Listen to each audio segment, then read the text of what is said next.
हर खबर पर होगी आपकी पकड़। डाउनलोड कीजिए एबीपी लाइव ऐप। केंद्र में भारतीय जनता पार्टी नेतृत्व की एनडीए सरकार ने देश के किसानों के हित में पिछले 6 वर्षों में अनेक क्रांतिकारी कदम उठाए हैं। हम सब जानते हैं कि देश के अंदर प्रधानमंत्री फसल बीमा योजना, प्रधानमंत्री कृषि सिंचाई योजना, खेती को तकनीक के साथ जोड़ने की कार्य योजना हो,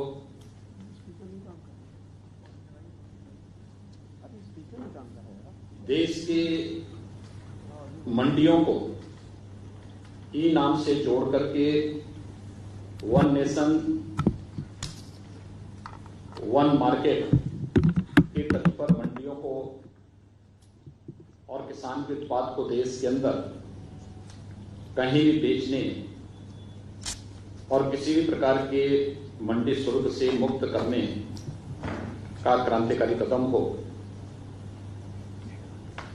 न्यूनतम समर्थन मूल्य किसान को लागत का 1.5 गुना दाम उपलब्ध कराने का रहा हो, या फिर प्रधानमंत्री किसान सम्मान निधि। आजादी के बाद किसानों के हित में लिए गए ये सभी ऐतिहासिक और क्रांतिकारी फैसले हैं।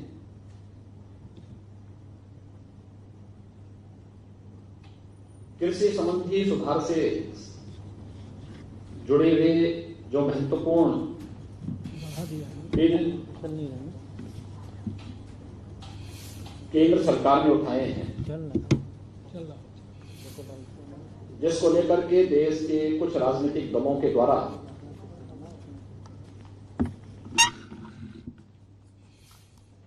वातावरण खराब करने का प्रयास किया जा रहा है। खासतौर पर एपीएमसी एक्ट, जो मॉडल एपीएमसी एक्ट है, इस पर राजनीतिक दलों का वर्तमान रवैया उनके दोहरे चरित्र को प्रदर्शित करने वाला है। अगर हम देखेंगे कि कांग्रेस नेतृत्व की यूपीए सरकार ने 2004 से लेकर के 2014 तक इस देश के अंदर शासन किया था। उस सरकार ने कांग्रेस पार्टी के नेतृत्व में जो सरकार 2004 से 2014 तक देश के अंदर शासन की, यूपीए की सरकार में NCP, left, टीएमके, Samajwadi party, Bahujan Samajwadi party, TMC जैसे राजनीतिक दल या तो सरकार में शामिल थे या सरकार को समर्थन कर रहे थे।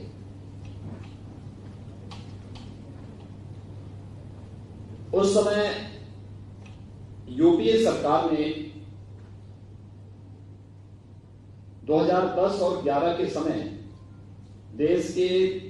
विभिन्न राज्यों को पत्र भेजे थे, और खासतौर पर उस समय के कृषि मंत्री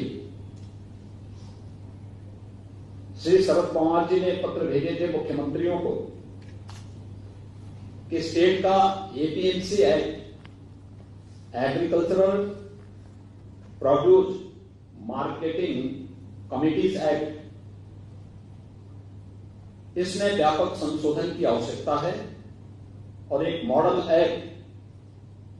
भारत सरकार इसके लिए तैयार कर रही है। इस मॉडल एक्ट के अनुसार ही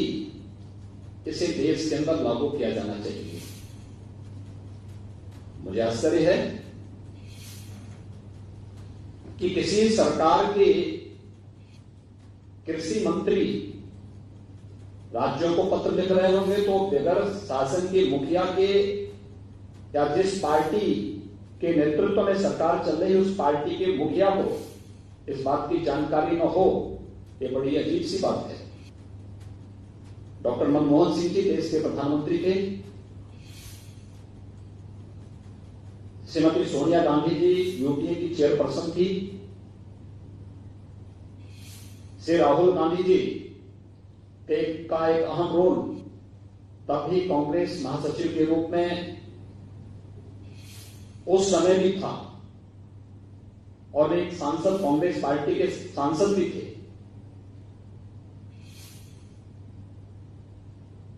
आखिर 2010 और 11 के दौरान पत्र लिखे गए यूपीए सरकार के कृषि मंत्री ने राज्यों को एपीएमसी एक्ट में संशोधन के बारे में कांग्रेस पार्टी या राष्ट्रवादी कांग्रेस पार्टी और उसको समर्थन करने वाले राजनीतिक दल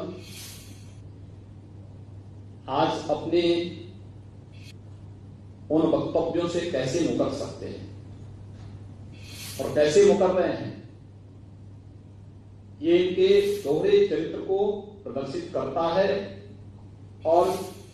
किसानों, भोले भाले किसानों के कंधे पर बंदूक रख करके कैसे देश के अंदर ये लोग अराजकता का माहौल पैदा करने का कुत्सित प्रयास कर रहे हैं, इसका एक उदाहरण ये घटना है। याद करिए 2014 में दिल्ली के अंदर कांग्रेस की श्रीमती शीला दीक्षित की सरकार हटी थी और आम आदमी पार्टी की सरकार बनी थी। तब कांग्रेस पार्टी के अध्यक्ष के रूप में श्री राहुल गांधी ने एक बात कही थी। कांग्रेस पार्टी के महासचिव के रूप में श्री राहुल गांधी जी ने उस समय एक बात कही थी कि आखिर कांग्रेस क्यों हारी थी, और उन्होंने इस बात का समर्थन किया था कि कांग्रेस पार्टी एपीएमसी एक्ट के अंदर संशोधन करने की पक्षधर है और वह सब्जी और फलों को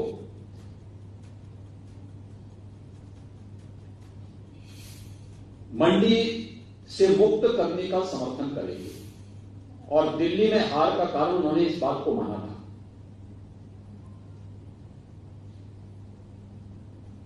यही नहीं, यूपीए सरकार या कांग्रेस और उसके सहयोगी दल भले ही किसानों को अपना हथियार बनाते रहे हों, लेकिन किसानों के हित में कोई भी महत्वपूर्ण कदम उठाने में सदैव संकोच करते थे या उनको उसके बारे में कोई सोच नहीं थी। जब कृषि संबंधी सुधारों को मोदी जी के नेतृत्व में अभी लागू किया गया, लागू होने के पहले स्टैंडिंग कमेटी में यानी संसद की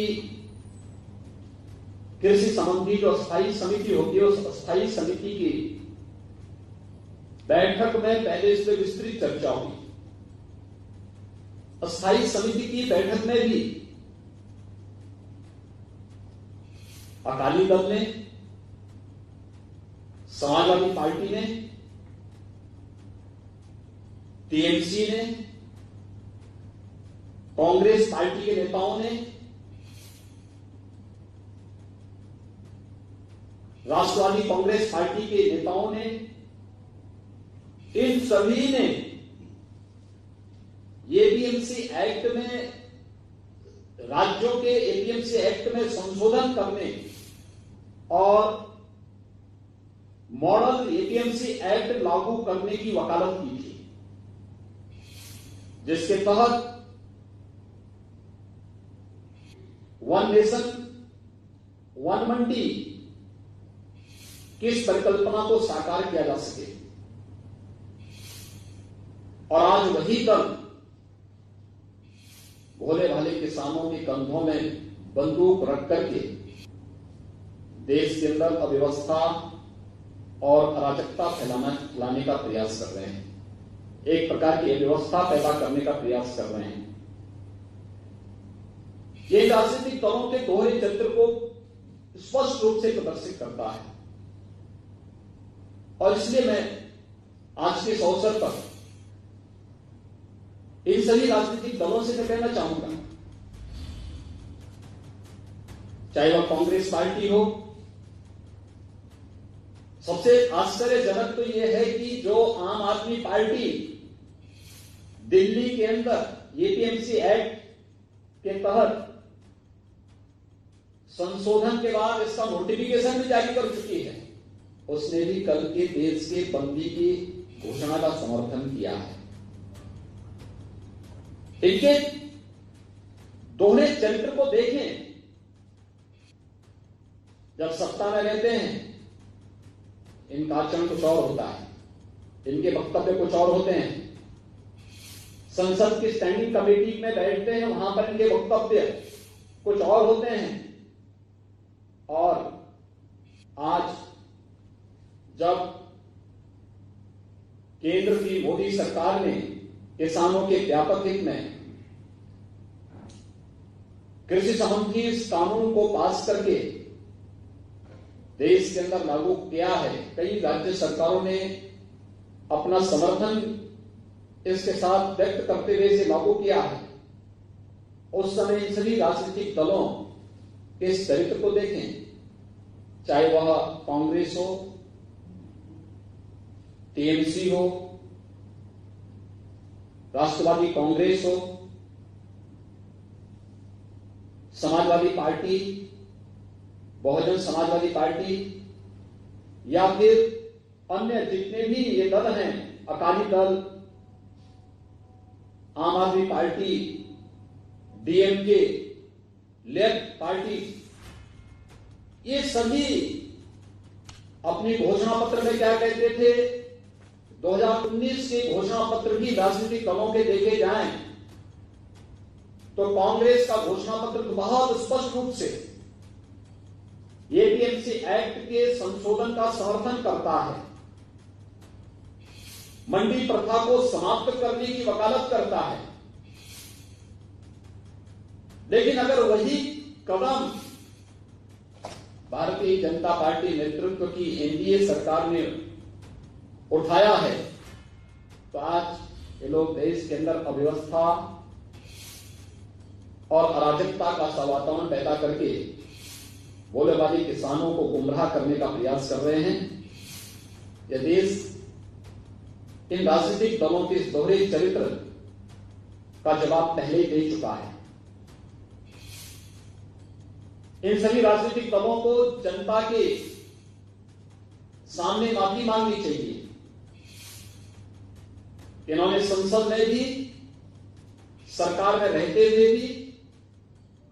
2019 के लोकसभा चुनाव के दौरान भी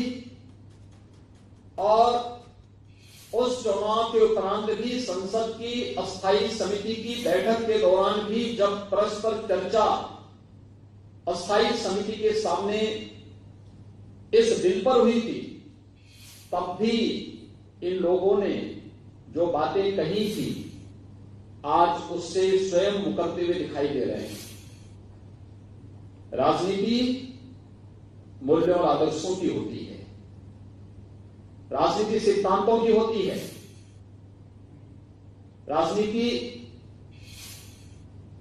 अगर मूल्य और आदर्शों के बगैर हो और बिन पेंगे लोटे की तरह ही लुढ़कते हुए दिखाई दे तो फिर वह राजनीति कभी भी जन विश्वास का प्रतीक नहीं बन सकती। और उस जन विश्वास पर कुठाराघात कर रहे हैं ये सभी राजनीतिक दल, जिन्होंने कृषि संबंधी सुधार के महत्वपूर्ण कदमों का सत्ता में रहते हुए समर्थन किया था। स्टैंडिंग कमेटी की बैठक में समर्थन किया था। कुछ दलों ने इसके ऑर्डिनेंस का समर्थन भी किया था। अपने इलेक्शन के मैनिफेस्टो को इसका हिस्सा बनाया था और आज जब इस प्रकार के व्यापक सुधारात्मक कदम को केंद्र सरकार किसानों के व्यापक हित में उठाती है, तो वही लोग आज इसका विरोध भी करते हुए दिखाई दे रहे हैं। ये दोहरा चरित्र देश कतई बर्दाश्त नहीं करेगा। खासतौर पर कांग्रेस जैसे राष्ट्रीय दल को यह कतई शोभा नहीं देता कि वह किसानों के कंधों में बंदूक रख करके आम जनमानस की जिंदगी के साथ खिलवाड़ करे, और वह भी तब जब ये देश कोरोना के खिलाफ एक महत्वपूर्ण लड़ाई को पूरी मजबूती के साथ लड़ रहा हो। ये सीधे सीधे उन भोले भाले किसानों के स्वास्थ्य के साथ खिलवाड़ भी है और कोरोना के खिलाफ देश की लड़ाई को कमजोर करने की साजिश का हिस्सा है। कांग्रेस पार्टी को और उन सभी राजनीतिक दलों को जो पहले इसका समर्थन करते थे, अलग अलग स्टेजेस पे इन्होंने समर्थन किया, और आज वे लोग भारत बंद का समर्थन करके अव्यवस्था और अराजकता फैलाने का जो कुत्सित चेष्टा कर रहे हैं, उन सबको देश की जनता से माफी मांगनी चाहिए और देश के सामने स्पष्ट करना चाहिए कि 2010-11 के दौरान जिस यूपीए सरकार ने एपीएमसी एक्ट में व्यापक संशोधन की वकालत की थी और राज्यों के मुख्यमंत्रियों को इससे संबंधित पत्र लिखे थे, उस समय उन्होंने उस यूपीए सरकार को क्यों समर्थन किया? इन्होंने अपने इलेक्शन मैनिफेस्टो में इसे शामिल किया था, और यही नहीं, संसद की स्थायी समिति की बैठक में भी इन राजनीतिक दलों ने एपीएमसी एक्ट के संशोधन और मॉडल एक्ट का पुरजोर समर्थन करते हुए जो बातें उस समय कही थी, ये सभी संसद की कार्रवाई का हिस्सा है, कमेटी की कार्रवाई का हिस्सा है, और ये सभी चीजें पब्लिक डोमेन में है। उन राजनीतिक दलों के मैनिफेस्टो को अगर आप उठा करके देखेंगे तो उसका एक पार्ट भी दिखाई देता है। मुझे आश्चर्यजनक प्रदेश के अंदर समाजवादी पार्टी के आचरण पर भी होता है। श्री मुलायम सिंह जी ने 2019 में एग्रीकल्चर से संबंधित जो स्टैंडिंग कमेटी में एपीएमसी एक्ट में संशोधन का समर्थन किया था, और मॉडल एक्ट जो भारत सरकार ला रही थी उसका पुरजोर समर्थन देने की बात कही। उनके साथ ही टीएमसी ने, अकाली दल ने और तमाम अन्य दलों ने भी इन बातों का समर्थन किया था कि मॉडल एक्ट आना चाहिए, क्योंकि किसानों के हित में है। अगर किसानों के हित में है तो फिर आज ये राजनीतिक दल भारत विरोध का समर्थन किस मुंह से कर रहे हैं? इनको इसका जवाब देश की जनता को देना होगा, और देश की जनता इनसे इस प्रकार के जवाब की अपेक्षा रखती है। बहुत बहुत धन्यवाद।